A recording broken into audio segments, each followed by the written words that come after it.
when looking at the middle rounds, right? Like that's, you talked about kind of, you start to hammer wide receivers in 5 through 6. And I want to give some of my late guys in a little bit too, but I do want to make sure we cover those like 5 through 8 before we get to the late round guys that with huge upside.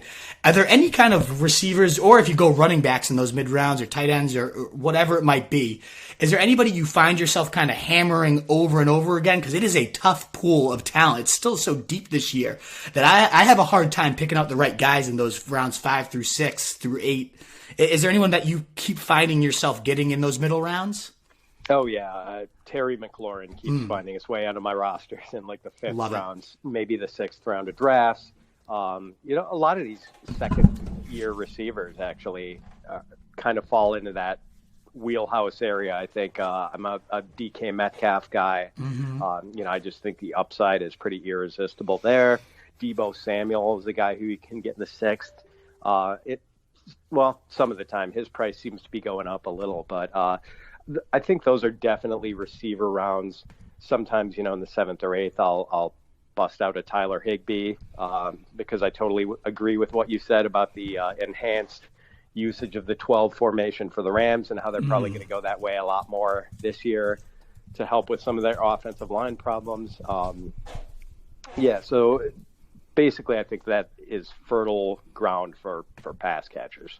Absolutely. I love all the ones you shouted out. Those are I love going that sophomore route. There's so many good talents. They already kind of broke out. Like, what if they take it a leap further, especially McLaurin? I mean, I've had 4 or 5, we call them these wolf segments, and I think every single one of them, whether it's Graham Barfield, Ian Hart, every single one of them keeps saying they're targeting Terry McLaurin. So when this type of drum from these quality of analysts keeps getting hit, and it didn't need to be hit for me. I already loved him too. But anybody paying attention that doesn't buy, I get the offense. Washington, not great. Maybe Haskins, not the most intriguing. But let's say this guy does take a next step. All the reports are he's been really actually taking it serious after kind of embarrassing himself as a rookie, not learning the playbook as well as he could have, not really diving all in because he thought he was just going to be a backup. You hate to see that temperament even in the first place, but the fact that he's coming back with the best shape of his career and all those reports, and who knows what's puff and who's not, but even just a mild step forward from him for a guy that's clearly still atop the target totem pole. I mean,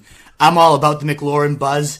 The other guy, to build on that Rams train, I love the league-winning upside of Higbee. I mean, that stretch run he had, #1 tight end in fantasy for those last 6 weeks, I think he was the guy behind Brashad Perriman as the most often on a championship roster. So clearly we've already seen league-winning upside from him. If that carried out for a full season, probably impossible. It was like a 200 target pace, but still, right. Even mildly, he'd be that next kind of Mark Andrews to really be that elite style tight end.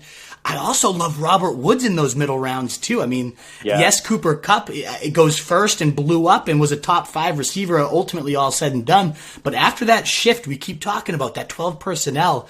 I mean, he outpaced Robert Woods, Robert Woods outpaced Cooper Kupp by a pretty significant margin. It was 19.2 fantasy points over those last 7 weeks as compared to about 12 or so for Cooper Kupp. So, I mean, this guy became that alpha that we've often seen him before, and especially in best ball. Yeah, it's a frustrating situation where which receiver, sometimes they both blow up, sometimes it's Higbee. It's a tricky offense because it seems very game plan specific. But again, that nice part about best ball is you don't have to really deal with the headache. You have Robert Woods for his 30-point blow up, and he's automatically in your lineup. You don't have to have the headache of benching him. So he's the other receiver I wanted to make sure to shout out alongside those other names, especially with this Rams list we've been talking about and betting on that offense rebounding.